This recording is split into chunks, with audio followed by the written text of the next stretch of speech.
Good morning. Have you heard of Jean Michel Basquiat? His painting recently sold at Sotheby's Hong Kong for $37.2 million.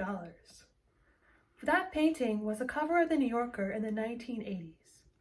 Who was Jean Michel Basquiat? And how did his paintings acquire such value over a short time, with only being famous in the 80s? Jean Michel Basquiat was an outsider, but he broke barriers and created a new genre. But let's start at the beginning. What defines his aesthetic? According to Metcalf, a writer for The Atlantic, his aesthetic is defined by his Afro-Caribbean culture. His mother was Puerto Rican and his father was Haitian. His mother was mentally ill and his father was borderline abusive. So Basquiat experienced a lot of trauma from a young age. Metcalf explains that his mother introduced him to art, theater, and anatomy books. Basquiat often uses anatomical structures in his works, and he also gains inspiration from Picasso for his surrealist works, but he does it only inspired, not copying. Marshall explains, an expert in African American art, she explains that Black history and jazz are two important inspirations for Basquiat's work.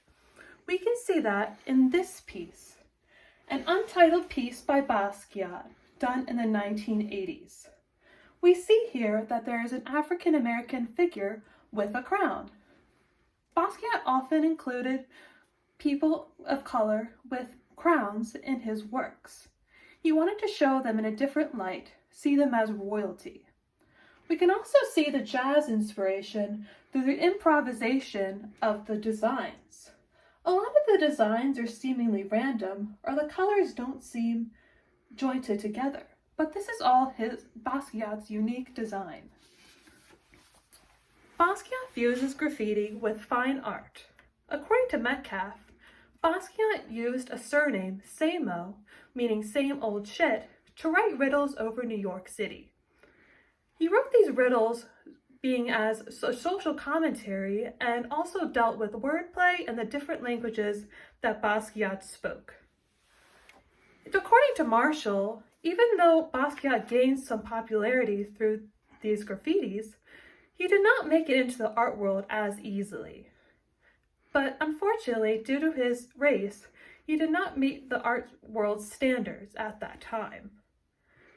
To meet art world standards and gain some more fame, Basquiat did exhibitions with Andy Warhol. Andy Warhol and Basquiat collaborated on different art pieces and kind of gained some fame for Basquiat. It's tough to say whether Basquiat used Warhol or Warhol used Basquiat, but still Basquiat gained some money and fame. Basquiat lived on the streets. He was on drugs and he didn't have the easiest life. But his designs are very important to society.